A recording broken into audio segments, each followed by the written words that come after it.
I'll be sharing with you 4 ways to stay confident in the face of rejection on dating apps. And also a really important question to ask yourself if you're not getting any of the results you want on dating apps. I'm dating coach Hayley Quinn, and I help men and women discover practical tools and strategies to improve and succeed in their dating lives. I know you're going to think I'm crazy for saying this, but what you might think is rejection today may not be rejection at all.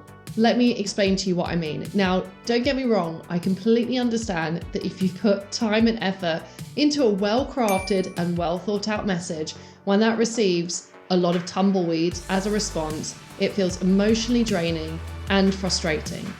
However, whilst you may think, they obviously took one look at my profile and decided they didn't like me, or they decided they weren't attracted to me, this may not be what's actually happening at all.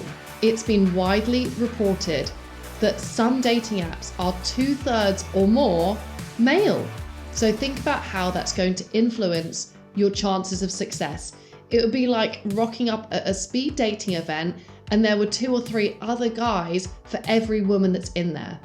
Furthermore, there's even a rumor out there that some dating apps, maybe the more niche ones, when someone has not actively been using their profile for a long time, that profile still appears ready to be swiped on as if this was a person you could actually connect with.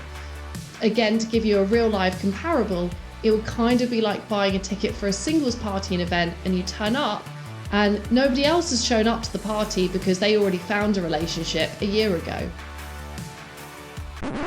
Even if the person you're messaging is a genuine and engaged user, then there's other reasons than your own attractiveness why they might not get back to you. People get tired of dating apps. People have dating app fatigue. People use dating apps pretty inconsistently. So again, their lack of response may not automatically mean they don't like you.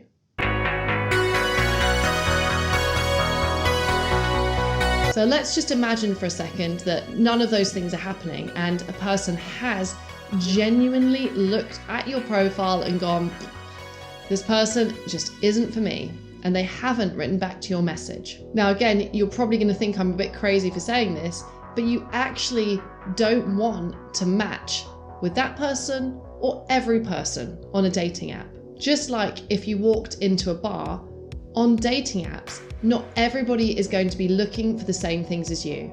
Imagine if you walked into a real life bar, there may be some people in there that you find attractive, and those people may or may not find you attractive. However, of those people, how many are really a good match for you?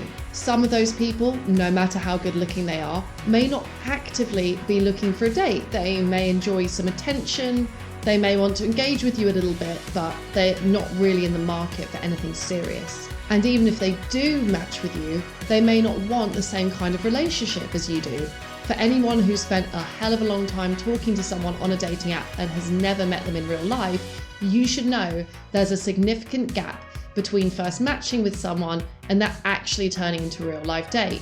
Just like in a bar, some of the people that you're attracted to on a dating app may not even be single.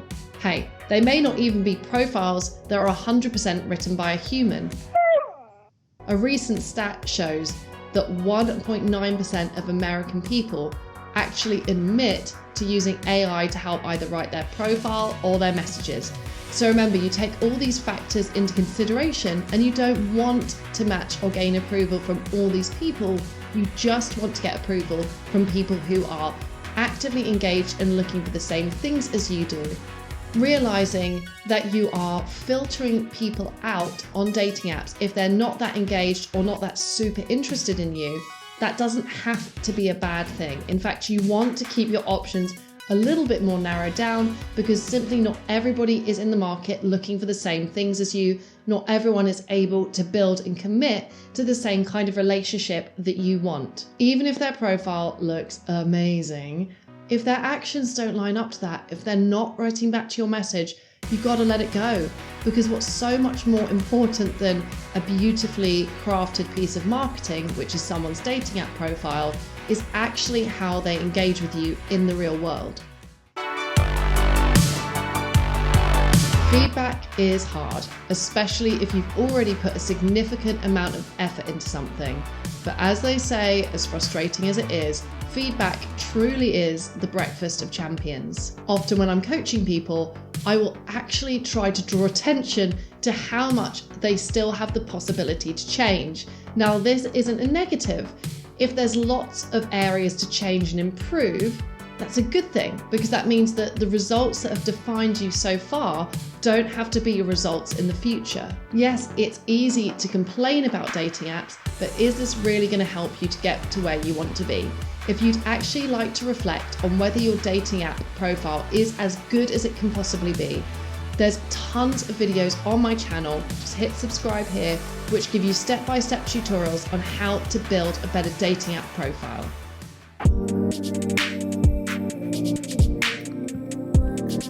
Now onto that big question I'd like you to ask yourself.